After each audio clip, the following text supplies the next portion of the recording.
भारतीय संविधान का अनुच्छेद 109 धन विधेयकों के संबंध में विशेष प्रक्रिया।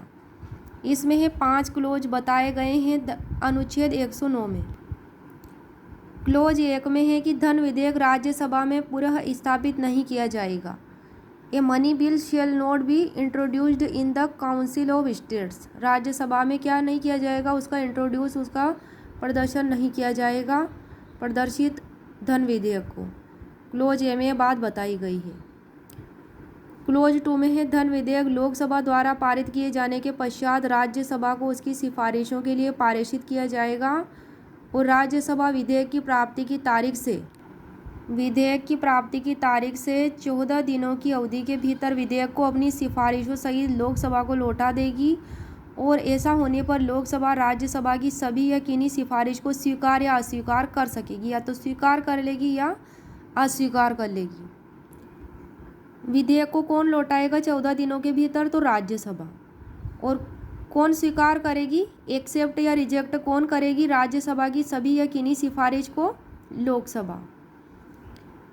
क्लोज 3 में है यदि लोकसभा राज्यसभा की किसी सिफारिश को स्वीकार कर लेती है तो धन विधेयक राज्यसभा द्वारा सिफारिश किए गए और लोकसभा द्वारा स्वीकार किए गए संशोधनों सहित अमेंडमेंट सहित संशोधनों सहित दोनों सदनों द्वारा पारित किया गया समझा जाएगा। तो दोनों सदन जो राज्यसभा और लोकसभा हैं उनके द्वारा पारित कब समझा जाएगा?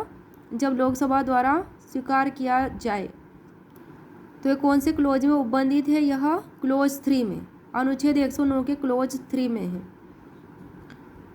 क्लोज 4 इसमें है यदि लोकसभा राज्यसभा की किसी भी सिफारिश को स्वीकार नहीं करती है तो धन विधेयक राज्यसभा द्वारा सिफारिश किए गए किसी संशोधन के बिना दोनों सदनों द्वारा उस रूप में पारित किया गया समझा जाएगा जिसमें लोकसभा द्वारा पारित किया गया था।